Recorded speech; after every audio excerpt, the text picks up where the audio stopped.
Good morning, Rabotai. Welcome to Breakfast in the Class. Breakfast in the Class today is dedicated for continued health of Rabbanei Chana Farch, Chana Bat Simcha Fega, and Eliyahu Shimon Mazal Fortuné. As well as learning for this week is dedicated by the Torah Center founders, Michael and Joseph Gad, and the families, dedicated in loving memory of their father, Naftali ben Leah Venisan Gad, Alav Shalom. Also dedicated in loving memory of Gerald Schaefer, Leilu Nishmat Zelik Noach ben Sarah Yosef, Zelik Noach, sponsored by his son, Philip Schaefer. Dedicated in celebration of Benedetto's birthday by his wife Rachel and son, friend Benjamin, Binyamin Ephraim. Thank you for doing all that you do for us. Hazak Baruch. If you hear the baby crying in the background in the breakfast in the class, you'll know that this father is bringing his son to shul all the time before he is even able to say his first word. Inshallah, his first word will be something from the Gemara, like it's a machloket. Okay. Breakfast in the class also dedicated in loving memory, Lunishmat Rina Shalim, Alav Shalom from Paris, France. May his neshama have an aliyah and his memory be an inspiration to his friends and family, sponsored by Max Wieselberg.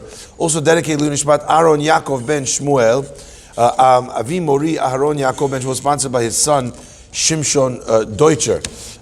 By the way, on the subject of Shimshon Deutscher, Shimshon will be sitting Shiva today in his apartment only for today in Manhattan. So if anyone would like to go to pay respects to one of the pillars of our synagogue, a really all around very special Jew, Shimshon Deutscher's Shiva will be today.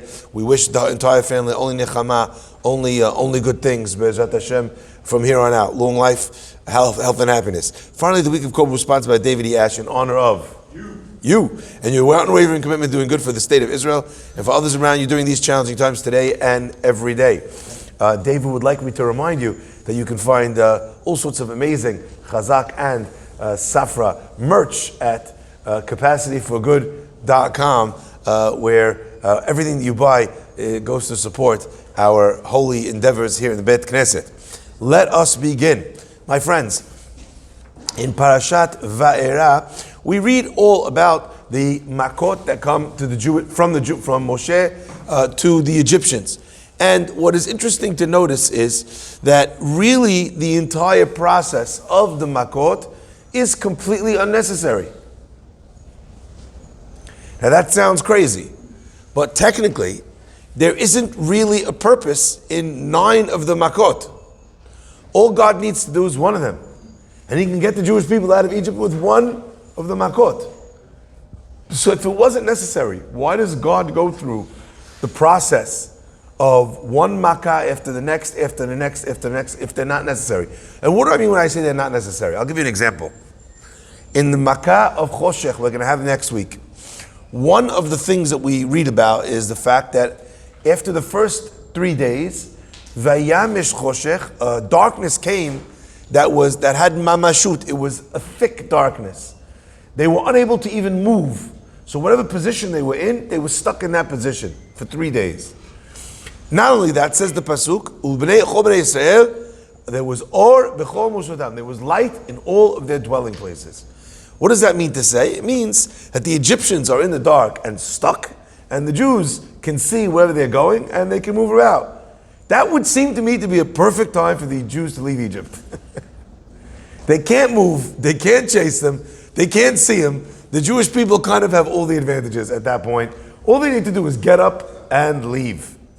So what if God, instead of Dam, Tzifardeh, Akinim, Arov, Dever, all of them, lean with that, lean into that one, start that one, maybe do it for longer than 3 days, right?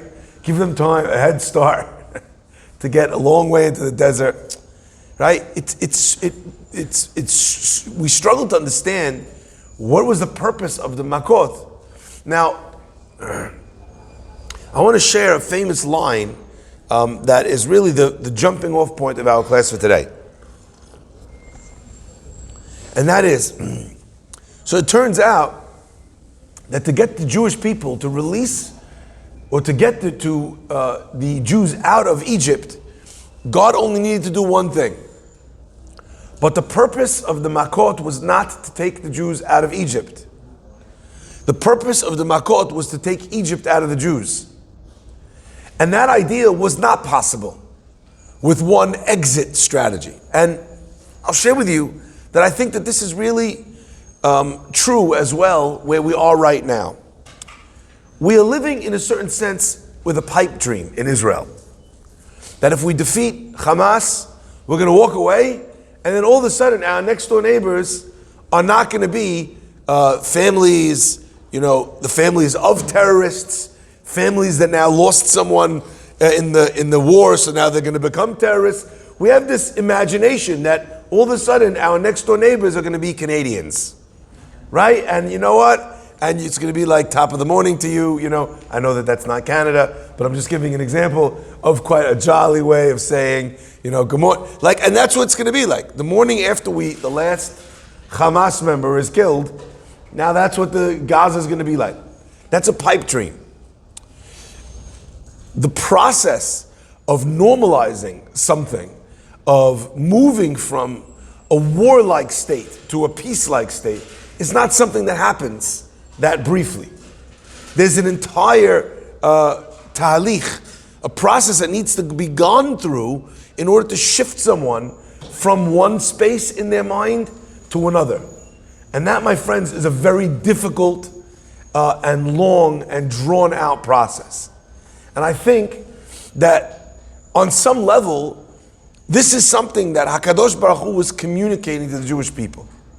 You have the Jewish people who are in a slave mentality in Egypt for so long, they're broken for so long. The point wasn't just to have them walk out the front door. If they walked out the front door, they would not be changed people. So my friends, I think in a certain level, what we're talking about over here is also an allegory and a mashal. When we talk about Mitzrayim, our Chachamim tell us, the word Mitzrayim means boundaries. It means something which is trapped in somewhere. That's the word metzar, minha metzar karatiyah. It means when a person is trapped in a narrow space, they're locked into something. What happens when someone gets taken out of jail? What happens? They're still living the life of a person who's living in jail. And now they happen to be free, but they're still living in that mentality. What does it take to break that mentality? It's not opening the door.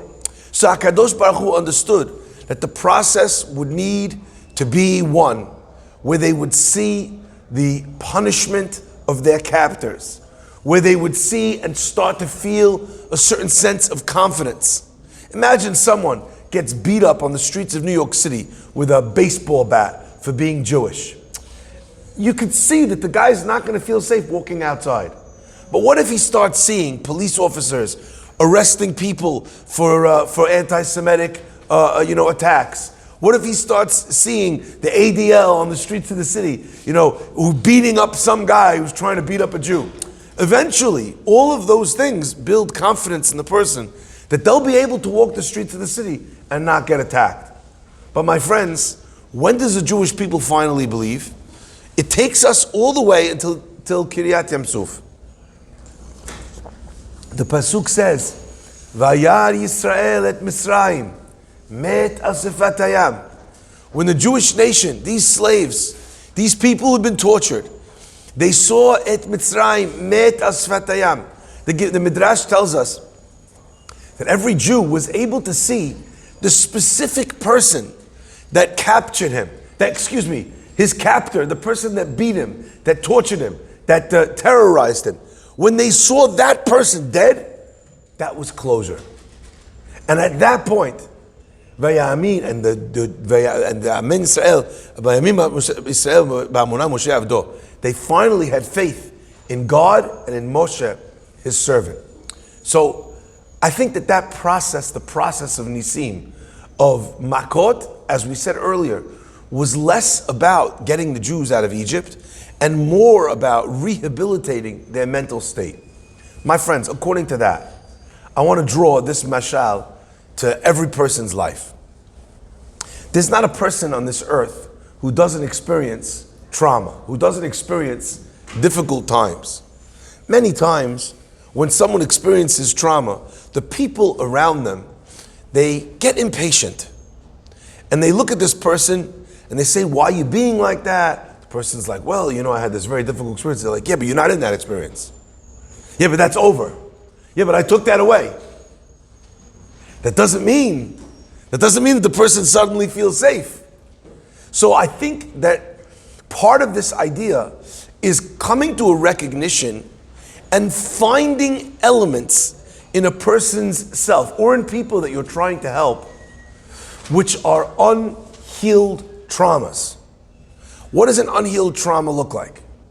A person's a slave for 210 years, they're killing their babies, you're treating them in this way, you understand there's unhealed trauma. But unhealed trauma could take many forms. It could be in the form of a person who's been shouted at, yelled at, screamed at by his parents. And all they're seeking, all they're looking for, in their life is for some form of recognition and appreciation. They want to hear that their father's proud of them. My friends, sometimes you'll see that trauma is seared in so deep that this person is no longer actually able to get that from their father. Their father passed away, or they don't have that relationship with their dad anymore.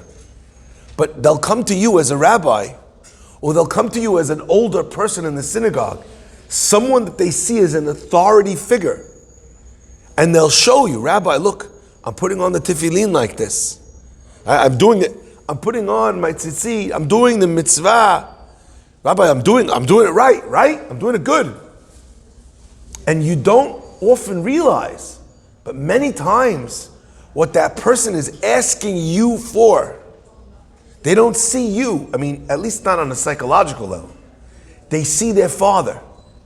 And they're asking, Dad, am I a good boy?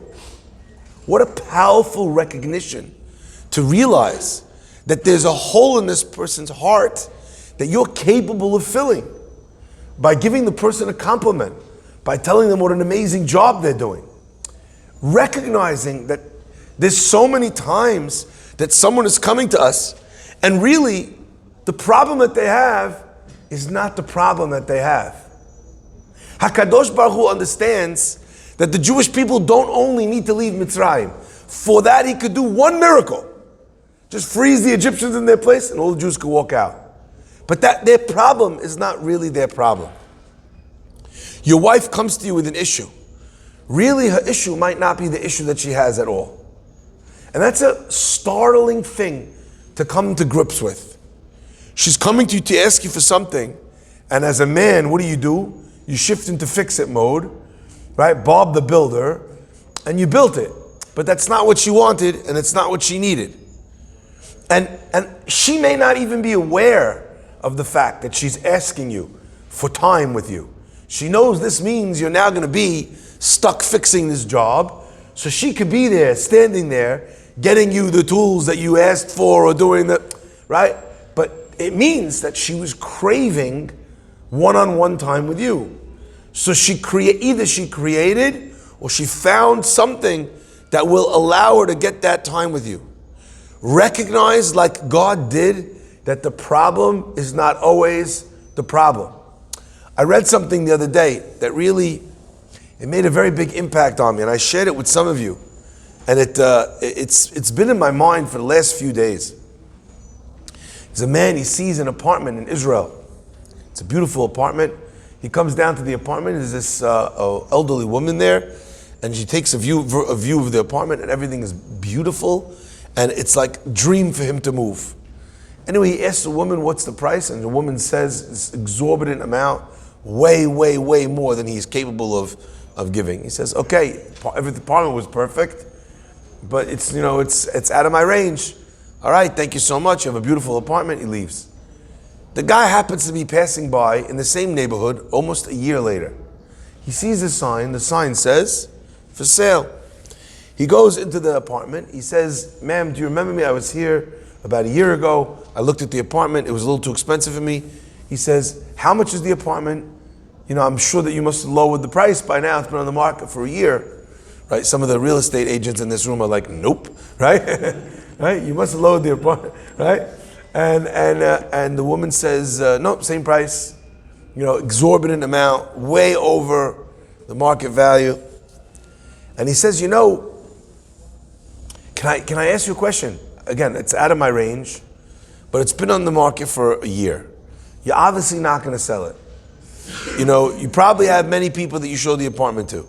Maybe if you came down, someone would be willing, to maybe come towards you, or maybe if you asked for a best offer. And this elderly woman, she smiles at this young man, and she sighs, and she says, "Young man, it's so nice of you. I know that you said it's out of your range anyway, so this is not relevant for you, but you're trying to help me." She says, "I'll tell you the truth. My husband passed away a long time ago. It's not easy for me to get out and about, and I'm very lonely.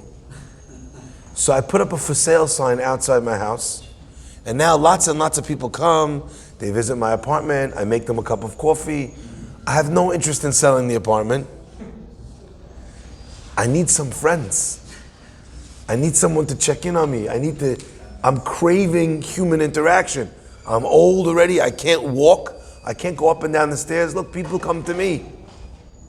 First of all, pro level unlocked. That's like pretty impressive right there. But the man understands, he feels for her. So he goes down into the building and he knocks downstairs on one of the apartments and he says, "There's a woman in this building upstairs." He says, "I know. The apartment for sale." He says, "Yeah." He goes, "Do you know why she's selling it?" He goes, "No, I just know that she's overcharging." He says, "Do you know that she's not selling it?" He says, "No." He says, "Well, what do you mean? What does she have the side for?" He shares with this man. And these two Jews in this guy's apartment, downstairs from an old lonely woman, make a decision on that day that they're opening up a gemach. Now, some of you might be familiar with what the word gemach means. Gemach is an acronym for the words Gemilut Chasadim, which means doing acts of kindness. Gemilut Chasadim. They open up a gemach. Usually a gemach is, you need to borrow money, but you're going to pay it back next week. You don't want the interest or the rate or the price. So they'll lend money free of charge. A gemach might offer a car for free for people to take a family member, sick family member to the hospital in an area where people don't own cars. There's many, many beautiful gemachs. And they're very creative. But this man and the downstairs neighbor that night decided they're going to open up a gemach. And the gemach was an encouragement gemach, where anybody that needed a kind word, anybody needed someone to check in on them, anyone who was lonely and couldn't get out of their apartment could call the gemach and someone would come and visit them. And they wouldn't have to have a charade of selling an apartment, overcharging, just in order to get someone through the door, to have a cup of coffee, to say good morning, to ask them how they're doing. My friends, the problem is almost never the problem. But if we wait long enough, maybe the real problem pokes its head up. I sometimes think, you meet someone and they're very complicated. They have a lot of issues. In my mind, you know how I look at this person? Do you remember that game called Whack-A-Mole? You got the hammer with the pad around it, and all the moles are kind of popping up and you have to hit all the moles, right?